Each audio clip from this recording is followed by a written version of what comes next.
Making deals in politics and diplomacy. Stories from Israel, Iran, and the back rooms on Capitol Hill and at the 2016 campaigns. Tonight on Washington Week. Against all odds, we achieved this huge victory. Benjamin Netanyahu foils his critics and vindicates his supporters at home and in Washington. Lastly, let me congratulate my friend Benjamin Netanyahu on his party's victory this week. But can the U.S.-Israel relationship recover? And might his victory scuttle negotiations to scale back Iran's nuclear ambitions? Our negotiations have made progress, but gaps remain. At home, Congress gears up for another budget battle. Our budget is our vision for how to get the country back on track. It's the same old warmed over stew. It's all I can call it. And the 2016 campaign heats up behind closed doors as likely candidates line up to snag the billionaires who might help them get the nomination. Covering the week, Michael Crowley, senior foreign affairs correspondent for Politico. David Sanger, chief Washington correspondent for the New York Times. John Harwood, chief Washington correspondent for CNBC. And Jeanne Cummings, deputy managing editor at Bloomberg News. Award-winning reporting and analysis, covering history as it happens. Live from our nation's capital, this is Washington Week with Gwen Ifill. Once again, live from Washington, moderator Gwen Ifill. Good evening. This week's big story was about an election that happened on the other side of the Atlantic, but could have immediate impact on all the things you're not supposed to talk about at the dinner table: war, politics, and religion. Israeli Prime Minister Benjamin Netanyahu pulled off a strong re-election victory this week, but that's where the drama begins. Our friend NBC's Andrea Mitchell sat down with Netanyahu after the election. He said the bilateral relationship between the U.S. and Israel is intact, even after he defied the White House by delivering a highly controversial speech to Congress. We'll work together. We have to. We have our differences on Iran. By coming to the U.S., I didn't mean any disrespect or any attempt at partisanship. I was merely speaking, Andrea, of something that I view could endanger the survival of Israel. And I felt it my obligation to speak up there. But there's so many areas that we must work together. For his part, President Obama offered what many saw as grudging congratulations on the victory. So break it down for us, Michael. Is there a fundamental break here now in the relationship? On some fundamental level, the relationship between the U.S. and Israel is still extremely strong. We send Israel $3 billion a year in military assistance. And, if it ever comes to a true existential crisis for Israel, we're there to protect them. But in terms of the government-to-government relationship, leader-to-leader, Obama and Netanyahu, it's like a totaled car. I mean, it just, you thought it couldn't get any worse. And then along came this election where Netanyahu veered to the right to save his hide after he was trailing in the polls, essentially renounced the two-state solution that he had publicly subscribed to since 2009, has been U.S. policy for 2 decades, and did essentially what the White House believes is play the race card in the closing days of the campaign, and talk about a way to horrify this particular president. Took a relationship that was very bad and I think kind of burned what was left of it. And so now the question is, how do we carry on and what are the repercussions? But doesn't Netanyahu think that Israel is already facing an existential threat, that this is not a question of something that's likely to happen, but that is already underway? That's right. I mean, part of the debate about Israel is what are the existential threats and what are the threats that are not quite as imminent, not quite as menacing. Right. I guess I mean that on some level, there's not going to be hostility between the U.S. and Israel where we wouldn't defend them in a shooting war, for instance. Okay, but the question now is, in the diplomatic arena, will we not necessarily have their back at the United Nations if there are resolutions condemning Israeli settlement building, like one that the United States vetoed in 2011. We were one of 15 members of the UN Security Council to oppose that resolution. What would we do if there was a resolution setting out parameters for a final peace deal that included a two-state solution? What will we do when, for instance, the European Union has talked about imposing sanctions on Israel to punish settlement construction? How much diplomatic capital will this president expend to defend Israel in the international arena against growing pressure and anger at Netanyahu's policies? And Michael, on the diplomatic front, the other thing that we hear about is the great anonymity between this White House and the ambassador here. Animosity. Anonymity. I'm sorry, yeah. Yes, animosity. Point taken. Sorry, thank you. Ron Dermer, who is sometimes called Bibi's brain, was very close to Netanyahu. He's his man here in Washington. He arranged that infamous speech where Netanyahu came and addressed Congress, and the White House was very upset about that. There are some kind of suggestions around town saying that one way Netanyahu might try to make amends here is to sort of pull Dermer back, throw him under the bus or as a sacrificial lamb in a sense. I don't see it happening. And in fact, in general, I mean, it's sort of a case study. Netanyahu is not a guy who retreats. He's a guy who doubles down. And I think Ron Dermer is going to stick around and continue to drive people in this administration crazy. Michael, Netanyahu told our colleague Andrea Mitchell in that interview the day after that, I still support a two-state solution, just under different circumstances. The public indication we got was that the White House is not inclined at all to say, that was just a campaign rhetoric at the end. Yeah. Do we have any indication of how the president personally feels about it, what he might have said to Netanyahu when they spoke by phone? Well, it does not sound like it was a very warm phone call. The White House statement, by the way, said that the president didn't congratulate Netanyahu on his victory. He congratulated him on his party winning a plurality of seats in the election. So, boy, that's not exactly a big high five. You have to go out of your way not to say congratulations. Yes. That's right. Got to think it through. Now, I don't know if the president himself said this, but I did hear from a former senior administration official that there's a sense that Netanyahu showed his true colors in those closing days of the election. So I think some people around Netanyahu would have you believe he said a bunch of things to get reelected, give him a break, it's campaign season. But I think people in this administration feel that that was the real guy shining through. We got an X-ray, and it kind of confirmed all their worst suspicions of him. Well, let's follow that up, Michael, because if it was the real Bibi that you saw, what does that tell us about what President Obama can actually accomplish in the next 2 years with the Israelis on the three big issues that really surround us, which are settlements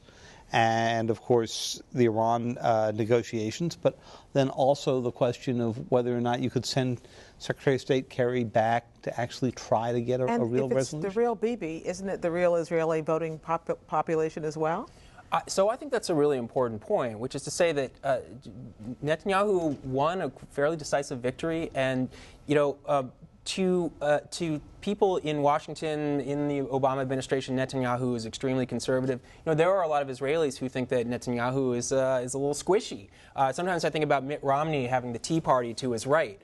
His a senior defense official resigned during the Gaza conflict last summer because he wasn't storming into Gaza with more force. So it's very hard, David, and I think the White House is saying they are reassessing all their options, but I don't see a lot of hope for the peace process at this point. Well, this diplomatic dispute with Israel is tied closely to the halting and difficult negotiations now underway in Lausanne, Switzerland, about the future of Iran's nuclear program. Netanyahu and many of his U.S. admirers believe nothing good can come of the talks, but John Kerry and his Iranian counterpart, Javad Zarif, keep offering glimmers of optimism. We hope that this is a year that can bring us progress and peace. Thank you. I appreciate that. In fact, Nowruz is the beginning of spring, and in Farsi, it means new day. I hope this new day will be a new day for the entire world. Turns out that's easier said than done, and the external pressure is as difficult as the internal. It is, Gwen. And, from those statements that you just heard, you heard about the only thing that they agreed on all week. We're down to the wire here. They agreed at spring and they agreed that spring was coming, that the new year was a good thing, and slightly warmer weather would be it. But it was John Kerry who stood up in front of reporters in Vienna in November when they extended these talks and said, we're getting so close, we're not even going to need all of the time, I suspect, that we've allowed to the end of March, and then a final agreement that they're supposed to reach in June. Now, by the time they all left Lausanne today, and they're supposed to get back together again next week, the question was, could you even make a March agreement? And if you did, would the Iranians even agree to something that was written down and on paper? Now, think about the risks of this. If they stand up a week from now and say, we've come to general agreement, but we're not going to tell you what those details are, it's going to be very hard to stop this movement in Congress to try to impose additional sanctions come June 30th. So the key here is, first, whether or not you stop Iran's 3 different pathways to a bomb: uranium, a plutonium pathway, or just buying one, a covert one. And then whether you can solve these differences about how long the limitations on Iran last. This agreement may be as short as 10 years. It could be, parts of it could extend out to 15. And finally, there's a big question about the Iranians insisting that they be allowed to do extensive research and development that would really allow them, as soon as the agreement's over, to race ahead in the production of material. Those are all big issues to try to solve in a week. If that's the case, if they're that far apart, then why did the president make this video that, you know, was intended to be shown to the people of Iraq? I mean, there are some Iran. God, what is with me tonight? But I mean, there are some who said, well, if he's going to do that, maybe they're close. Well, you know, this video was the president's effort to go above the heads of the mullahs and the generals, and basically to make a case to the young population of Iran. Almost all of it was geared toward the young. And he said, look, if we can get past this nuclear thing, and he didn't go into any of the details, this little nuclear thing, once you're past that, there'll be visas to study abroad, there'll be investment, there'll be jobs. He was basically saying you've got a very young population, they're entranced by the West, particularly by the United States, and it's all on your doorstep if you can just get around these guys who are stepping in your way for a nuclear program you may not even really want. David, let's assume that these difficult gaps get closed and these difficult negotiations succeed. What are the chances that Congress would then act in some way as to blow up the agreement? Well, this gets just to Gwen's question about the external pressures as well as the internal. So there are 3 agreements here you've got to reach. The first, and maybe the simplest, is between Mr. Kerry and Mr. Zarif. Then there's got to be one between President Obama and the Congress. And as you suggest, given the letter that we saw 2 weeks ago, given the opposition of some Democrats, this could be an extremely difficult proposition, particularly once the details are out there. I mean, Prime Minister Netanyahu was out arguing against a vague concept, but it's going to be a lot easier to argue once the opponents can say you're leaving them with 6,000 centrifuges, you know, and so forth. And then there's a third agreement between President Rouhani and the mullahs. Now, we think right now that's pretty well wired, but it could come unstuck as well, because there are a lot of forces in Iran that dislike this as much as the Republicans in the Senate dislike it. What's the Bibi factor? Will it be more of the same, or will he be emboldened to speak out against the deal even more forcefully, and does that make the nut harder for the president to crack? I think it's going to make it harder because he's got a lot of influence in Congress still. Okay. Well, we'll be watching all of that. It's an amazing story, and bit by bit by bit. You'll be in Lausanne next week, so we'll find out what you think. Few things give more insight into Washington priorities without the actual prospect of becoming law than partisan budget proposals. Who supports the troops? Who wants to balance the budget post-haste? Who wants to repair bridges? Who wants to scale back Medicare? Just listen to the way lawmakers frame all this. It's going to be a budget that balances without raising taxes, and it's going to deliver a government to the American people that is more effective, more efficient, and more accountable. The budget that has been proposed by the Republicans in this House denies dreams, denies food, denies health care to seniors, and many more disasters are in this budget. All of this tells us a lot about the year to come and about the issues that will come to frame the 2016 presidential campaign. Let's start with what the Republican leadership would do. What's their proposal, John? Well, the Republican leadership is struggling to come to terms with the reality of the budget cuts that we've had over the last several years and bring that into line with their philosophy. And one of the reasons that's so difficult is the very national security issues that we've been talking about. You've got defense hawks within the Republican Party defying what the chairman of the budget committees wanted to do and saying, no, we need more money for defense. President Obama has said the same thing. They won an initial skirmish in the Senate. They added some money for defense, and it looks like they're going to add some in the House, but we don't know how this is going to play out and whether the people who absolutely want any additional spending offset with cuts elsewhere are going to prevail and make it difficult to pass the budget. But more broadly than that, we've seen over the last several years, and since they passed several deficit reduction deals, the last one in 2011, we've seen the kind of spending that it is politically viable to cut get cut beyond where Republicans even want to go further themselves. So you have the chairs of the appropriations committees who say, no, that budget sequestration, it needs to come up. We need to spend more. Well, the people running the budget committee say, no, they're not. And what they're proposing to do is cut deeply into the kind of domestic programs that President Obama says are necessary to grow the economy. They're cutting Medicaid, which is the health care program for the poor. They're repealing Obamacare. But interestingly, to fulfill their ambition that John Thune just said in that clip, to eliminate the deficit in 10 years, they're assuming that even though they've repealed Obamacare, they still get the tax money that Obamacare was going to raise taxes, and they never quite said how they were going to do that. And they proposed that because of the tax reform, which they also haven't passed, there's going to be so much of an increase in economic activity that they're, through the process they call dynamic scoring, they're going to get more money in. So it's an ideological document. That's not new. Oh, it's completely an ideological document with one very practical twist. They want to cut programs like Medicaid and food stamps and other domestic programs. They want to increase defense. What they don't want to do anytime soon is cut Medicare and Social Security, which are the popular programs. So in the House budget, for example, they do nothing at all to Social Security, call for a bipartisan commission. And on Medicare, they said we want to fundamentally reform the program with these vouchers they call premium support, but we're not going to start it for 10 years. It's something that's not a recipe for concrete action. One other thing that's different is, we've seen these budgets come and nobody votes on them. Well, they own the Congress now, and so there's a lot of pressure on them to actually pass something. And, in the past, the House could pass whatever they wanted because the Senate wasn't going to adopt it, and the same thing for the Senate, and the president's budget just went down a rabbit hole as soon as it hit the Hill. So this is different.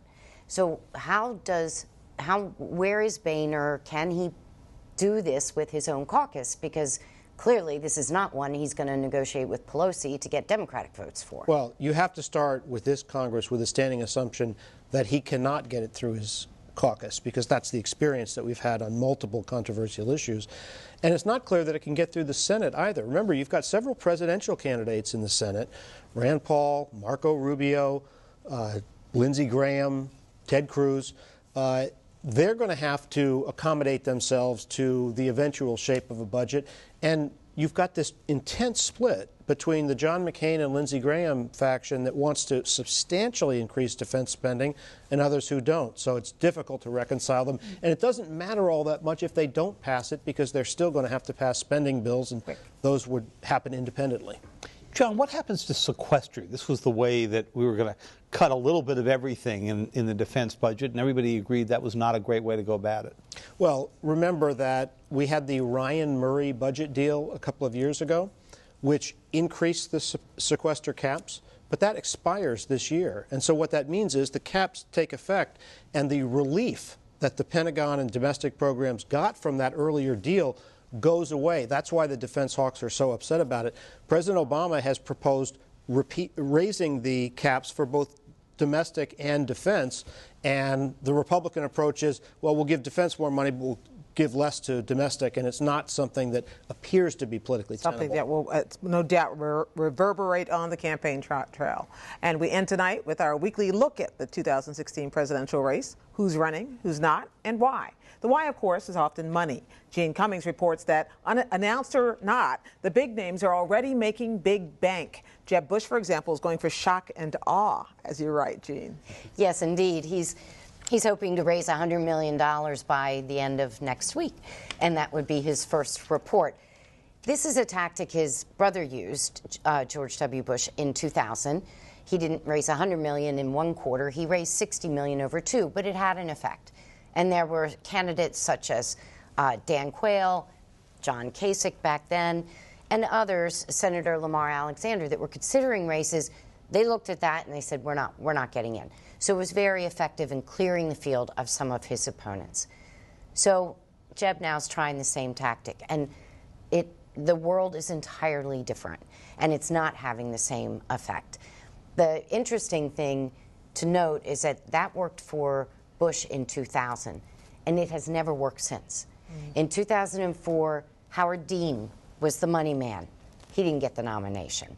In 2012, Hillary Clinton started out raising more than Obama. That didn't work out so well for her. Romney was the runaway money guy. John McCain got the nomination. And then if you look at our last cycle, Romney was well ahead when it came to money, but also nobody quit. Now why? Internet, billionaires. That's it. I mean, Adelson sustained Newt Gingrich's campaign with personal checks for a month.